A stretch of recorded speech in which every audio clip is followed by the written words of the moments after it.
ప్రధానమంత్రి మోడీ గారికి స్వాగతం సుస్వాగతం.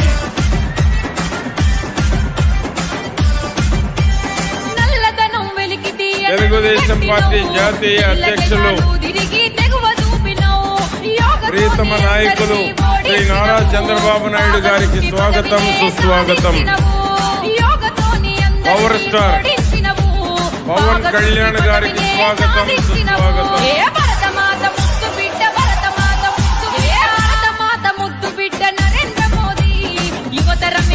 ప్రధానమంత్రి గారు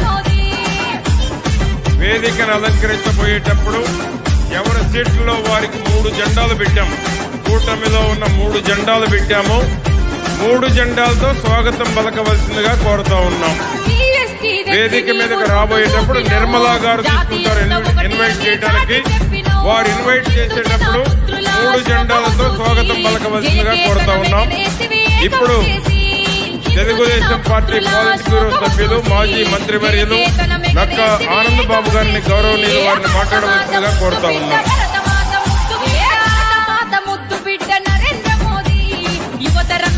వేదికను అలంకరించిన పెద్దలకు, ప్రజాగళం మహాసభకు చేస్తున్నటువంటి తెలుగుదేశం పార్టీ అధినేత నారా చంద్రబాబు నాయుడు గారికి, దేశం కీర్తిని విశ్వమంతా చాటుతున్న అపరచారం సమర్పించు ప్రధాని నరేంద్ర మోడీ గారికి, పవన్ కళ్యాణ్ గారికి, విచ్చేసిన ప్రతి ఒక్కరికి హృదయపూర్వక నమస్కారాలు తెలియజేస్తూ 5 సంవత్సరాల నరకం నిన్న ఎన్నికల షెడ్యూల్ తో విడుదలైందని చెప్పి రాష్ట్ర ప్రజలందరూ భావిస్తా ఉన్నారు.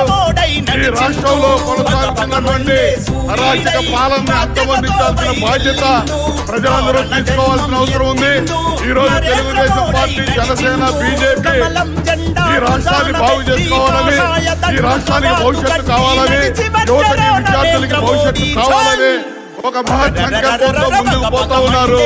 ఆ దిశగా ప్రజలందరూ కూడా ఇలా ఎప్పుడెప్పుడు ఎన్నికలను ఎదురు చూస్తా ఉన్నారు. ఈ రోజు నుంచి 56 రోజులు ఆంధ్రప్రదేశ్ లో ఉన్నటువంటి ప్రజానీకం ప్రతిరోజు కౌంట్ డౌన్ చేసుకుంటూ, లెక్క పెట్టుకుంటూ, ప్రతిరోజు ఈ కూటమిని ఏ విధంగా గెలిపించాలనే ప్రణాళికతో ముందుకు పోయి తెలుగుదేశం పార్టీ, జనసేన, బీజేపీల యొక్క కూటమిని ఆంధ్రప్రదేశ్ వ్యాప్తంగా కోరుకుంటూ ఈ అవకాశం ఇచ్చిన పెద్దలకి ధన్యవాదాలు తెలియజేస్తూ సెలవు తీసుకుంటా ఉన్నా. ఆనంద్ బాబు గారికి ఇప్పుడు రాజ్యసభ సభ్యులు ప్రముఖ పారిశ్రామికవేత్త సీఎం రమేష్ గారిని గౌరవనీయులు వారిని మాట్లాడవలసిందిగా కోరుతా ఉన్నాం. వేదిక పైన ఉన్న పెద్దలకి, ఇక్కడికి విచ్చేసిన భారతీయ జనతా పార్టీ కార్యకర్తలకి, తెలుగుదేశం పార్టీ నాయకులకి, కార్యకర్తలకి, జనసేన సైనికులకి అందరికీ పేరు పేరున నమస్కారం. నేను ముఖ్యంగా చెప్పేదంటే సమయం కొంచెమే ఉంది. ఈ కూటమి ఏర్పడింది ఈ అవినీతి అక్రమ పాలించే ప్రభుత్వం, జగన్మోహన్ రెడ్డి ప్రభుత్వం అంతమొందించడానికే ఆంధ్రప్రదేశ్ రాష్ట్ర భాగస్వామ్యమే ఈ రోజు భారతీయ జనతా పార్టీ, తెలుగుదేశం, జనసేన కూటమి ఏర్పడింది.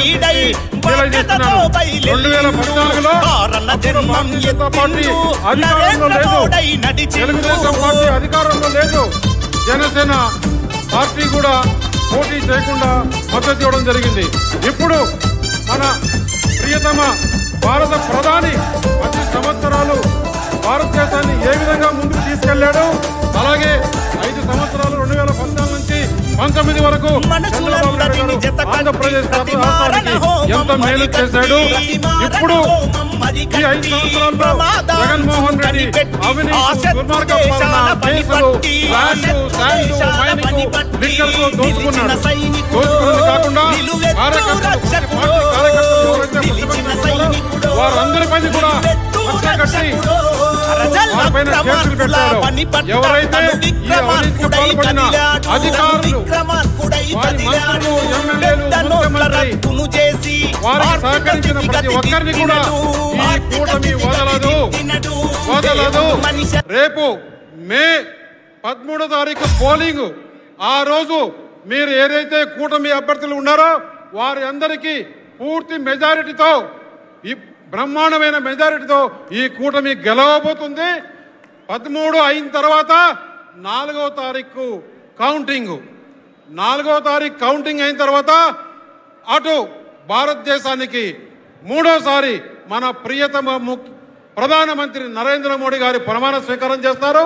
అలాగే ఇక్కడ మన ఆంధ్రప్రదేశ్లో ఈ కూటమి ప్రభుత్వం నారా ముఖ్యమంత్రి చంద్రబాబు నాయుడు గారు ప్రమాణ స్వీకారం చేస్తారని చెప్పేసి తెలియజేస్తున్నా.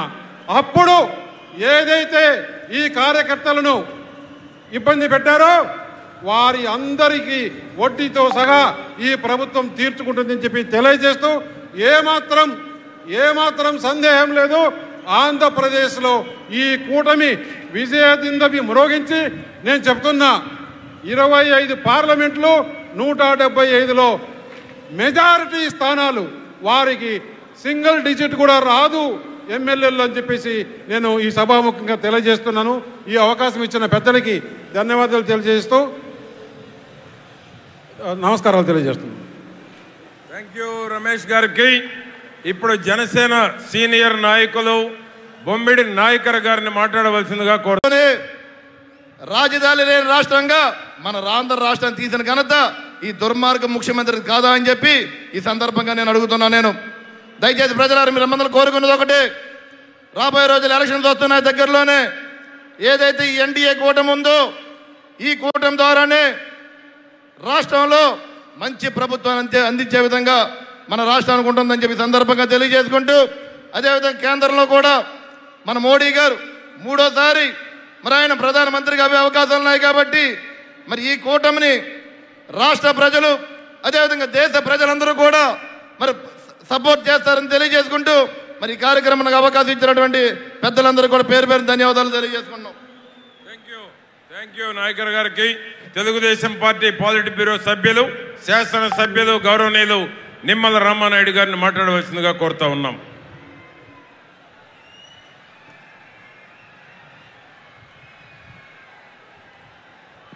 అందరికీ నమస్కారం. ఈ ప్రజాగళం 5 కోట్ల ఆంధ్రుల గళం. ఏదైతే ఈ జగన్మోహన్ రెడ్డి 5 సంవత్సరాల మోసపూరితమైనటువంటి దగా పాలన నిరసిస్తూ జగన్ విముక్తి ఆంధ్రప్రదేశ్ కోసం ప్రజాగళం ఈ రాష్ట్రానికి రాజధాని లేకుండా చేశాడు జగన్. మరొక ఛాన్స్ ఇస్తే రాష్ట్రాన్నే లేకుండా చేసేటువంటి పరిస్థితి ఏదైతే ఉందో దానికోసమే నిరసిస్తూ ఇవాళ ఈ ప్రజాగళం అని చెప్పి తెలియజేస్తూ ఉన్నా. ఒక్క ఛాన్స్ అని ఇస్తే ఆ రోజు మీరందరూ చూశారు పోలవరం.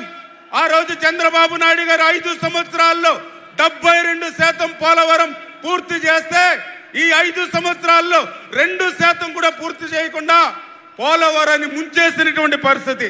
పరిశ్రమలు పారిశ్రామికవేత్తలు పారిపోయినటువంటి పరిస్థితి. విద్య ఉద్యోగం ఉపాధి కుంటుపడినటువంటి పరిస్థితి. వ్యవసాయం చెయ్యలేము, పంట పండించే కంటే పంట విరామం తీసుకోవడం మేలనేటువంటి విధంగా రైతాంగం క్రాప్ హాలిడే తీసుకునేటువంటి పరిస్థితి ఈ రోజు ఈ రాష్ట్రంలో ఉంది. అందుకే 5 కోట్ల ఆంధ్రుల భవిష్యత్తు కోసం, ఆంధ్రప్రదేశ్ భవిష్యత్తు కోసం ఈ ప్రజాగళం అని చెప్పి మీ ద్వారా అందరికీ కూడా తెలియజేసుకుంటూ సెలవు తీసుకుంటున్నాం. థ్యాంక్ యూ రామానాయుడు గారికి. ఇప్పుడు రాజ్యసభ సభ్యులు జాతీయ బీజేపీ కోర్ కమిటీ సభ్యులైనటువంటి గౌరవనీయులు జీవీఎల్ నరసింహారావు గారిని మాట్లాడవలసిందిగా కోరుతా ఉన్నాం.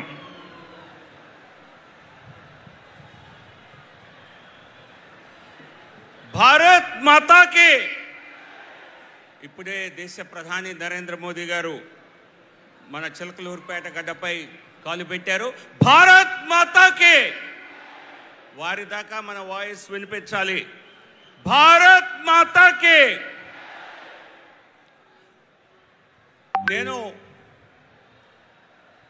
ఈ ప్రాంతంలో పుట్టి పెరిగినటువంటి వ్యక్తిని. పల్నాటి పౌరుషం, ఈ ప్రాంతం ఏ రకంగా అభివృద్ధిలో రాష్ట్రంలోనే ముందుంటుందో తెలిసిన వాడిని. ప్రధానమంత్రి నరేంద్ర మోదీ గారు ఈరోజు భారతదేశ గౌరవాన్ని ప్రపంచమంతా ఇనుమడింపు చేస్తూ 5వ అతిపెద్ద ఆర్థిక వ్యవస్థగా భారతదేశాన్ని తీర్చిదిద్దారు. వచ్చే 5 సంవత్సరాల్లో 3వ రాజ్యాంగ వ్యవస్థల దీన్ని నిర్మించాలన్నటువంటి లక్ష్యంతో ముందుకు వెళ్తున్నారు. ఆ లక్ష్య సాధనలో మన రాష్ట్ర ప్రభుత్వం, మన రాష్ట్ర పాత్ర చాలా ప్రధానంగా కానుంది. కాబట్టి ఈ రోజు ఇక్కడ ఏర్పాటైనటువంటి కూటమి ఇది కేవలం రాజకీయ కూటమి కాదు, ఖచ్చితంగా ఇది రాజకీయ